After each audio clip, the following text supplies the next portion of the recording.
நாராயணமூர்த்தி ஓய்வு பெற்ற உயர்நிலை ஐஏஎஸ் அதிகாரி. ஆரவாரம் மிக்க பணியில் இருந்து ஓய்வு பெற்ற பின் தனது மகன் பெங்களூரில் வாங்கியிருந்த டிலக்ஸ் பிளாட்டில் குடியேறினார். அது சுமார் 2000 குடியிருப்புகள் கொண்ட மிகப்பெரிய ரெசிடென்ஷியல் காம்ப்ளெக்ஸ். அதிகார தோரணையில் மிதந்து பழக்கப்பட்ட அவருக்கு இந்த ஓய்வான வாழ்க்கை நிறையவே சலிப்பையும் வெறுப்பையும் தந்தது. செட்டில் ஆகி சில நாட்கள் ஆன பின் ஒரு நாள் காலார குடியிருப்பின் கீழ்த்தளத்தில் அமைந்துள்ள நீண்ட நடைபாதையில் மெதுவாக நடக்க ஆரம்பித்தார். இவரை யாருக்கும் தெரியாததால எவரும் கண்டு கொள்ளவில்லை. யாரிடமும் பேசாது விரக்தியோடு சில நிமிடம் நடந்துவிட்டு அங்குள்ள பூங்காவில் உள்ள பெஞ்ச் ஒன்றில் அமர்ந்தார். பெஞ்சில் சுமார் 80 வயது மேற்பட்ட ஒரு முதியவரும் அமர்ந்திருந்தார். அரைக்கை கதர் சட்டை, கதர் வேஷ்டியுடன் ஒரு காங்கிரஸ் தியாகி போல் இருந்தார். சிறிது நேரம் சென்றது. பெரியவர், நீங்க புதுசா குடி வந்திருக்கீங்களா என வினவினார்.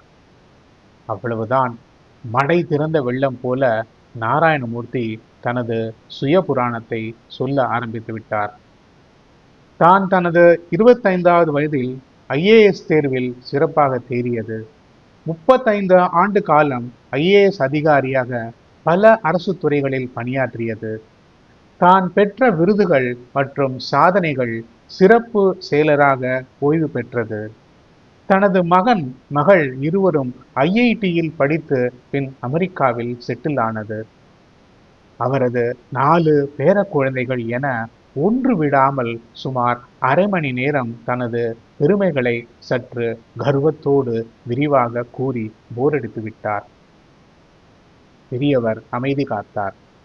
வியந்து பாராட்டுவார் என எதிர்பார்த்த நாராயணமூர்த்தி ஏமாற்றமடைந்தார். பின்னர், இங்கு யாரும் ஒருத்தர் கூடவும் சரியா பேச மாட்டாங்கிறீங்களே என வெகுவாக ஆதங்கப்பட்டார். நீங்க பேசினா அவங்களும் பேசுவாங்க என பெரியவர் ஆரம்பித்தார். அங்கு சற்று தள்ளி மற்றொரு பெஞ்சில் உட்கார்ந்திருந்த தன்னை போன்ற ஒரு முதியவரை காட்டி, அவன் பெயர் ஆறுமுகம் பிள்ளை, என் பால்ய நண்பன், கிளாஸ்மேட், ஆரம்ப பள்ளி ஆசிரியராய் பணிபுரிந்து ஓய்வு பெற்றவன். இங்குள்ள தமிழ் குழந்தைகள் ஆங்கிலமும் இந்தியும் சரளமா எழுதும் பேசும். ஆனா தமிழ் பேச வரும், எழுத படிக்க தெரியாது. அந்த குழந்தைகளுக்குன்னு பிரத்யேகமாக ஒரு தமிழ் ஸ்கூல் நடத்துறான் அவன்.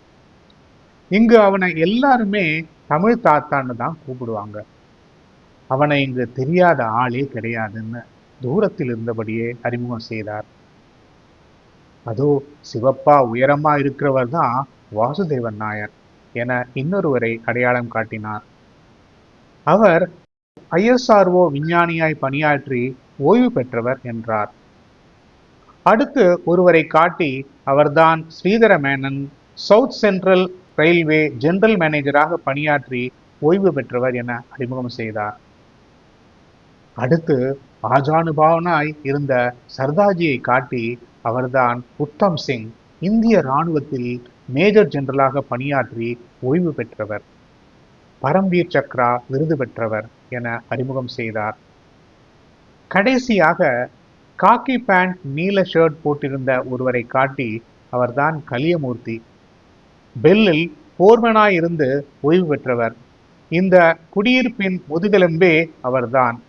எங்களது கௌரவ ஃபெசிலிட்டி மேனேஜர், எங்களது பிளம்பிங் எலக்ட்ரிக் பிரச்சனைகள் தீர்ந்து வைக்கும் மகான் என அறிமுகம் செய்தார். மேலும் கூறினார், இவர்கள் அனைவரும் நல்ல நண்பர்கள், பொதுவான விஷயங்களை பேசி மகிழ்வார், யாரும் தங்களது கடந்த கால பெருமைகளை அசை போடுவதில்லை. மேலும் என்னையும் ஆறுமுகத்தையும் தந்தை போல் பாவித்து மரியாதை செலுத்துவர் என விரிவாக எடுத்து கூறினார். தங்களை பற்றி ஏதும் சொல்லவில்லையே என நாராயணமூர்த்தி வினவினார். பெரியவர் மெதுவாக, நான் 2 முறை பாராளுமன்ற உறுப்பினராக இருந்துள்ளேன், திருமணம் ஏதும் செய்து கொள்ளவில்லை, இங்கு குடியிருப்போர் சங்கத்தின் கௌரவ தலைவராக செயல்படுகிறேன் என ஆர்ப்பாட்டம் என்று கூறினார்.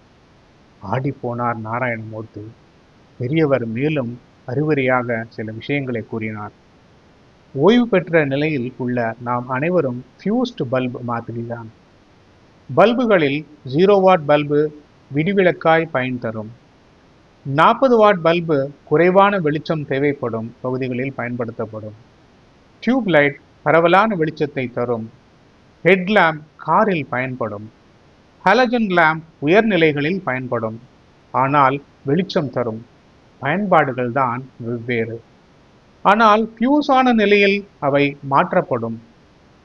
அதுபோல நாம் ஒவ்வொருவரும் வாழ்நாளில் வெவ்வேறு பணி நிலைகளை மேற்கொண்டு அதற்குரிய பணிகளை செய்கிறோம்.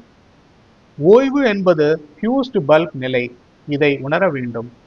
நமக்கு மாற்றாக மற்றவர் தயாராக இருக்கையில் வழிவிட்டு ஒதுங்குகிறோம். ஆனால் உதிக்கும் சூரியனின் மதிப்பே தனி. அதனை மகிழ்ச்சியோடு வரவேற்கும் நாம் மறையும் சூரியனை கண்டு கொள்வதே இல்லை. ஆனால் இரண்டுமே சூரியன்தான். ஒளி தரும் காலை கதிரவன் நமது பனிக்காலம் போன்றது. சுறுசுறுப்பாய் இயங்குகிறோம். மாலை நேரத்தில் ஓய்வை நாடுகிறோம். நமது பணி ஓய்வும் மாலை கதிரவன் போன்றதே. அமைதி நாடி ஓய்வுற்று இருக்க வேண்டிய மாலை வேளைகளில் காலை நேர கனவுகள் அர்த்தமற்றவை. அவற்றை அசை போடுவது பேதமையே. மாலை நேர நிஜங்களில் காலை நேர கனவுகள் அர்த்தமற்றவை என போதனை செய்தார். மனத்தெளிவு பெற்றார் நாராயணமூர்த்தி. சுய புராணங்கள் அளவுக்கு அதிகமாகையில் தீரா சலிப்பை தரும். நமது நண்பர்களை தூர விரட்டும். இதன் மூல ஆசிரியருக்கே இப்பதிவின் அனைத்து பெருமைகளும் சேரும். நன்றி, வணக்கம்.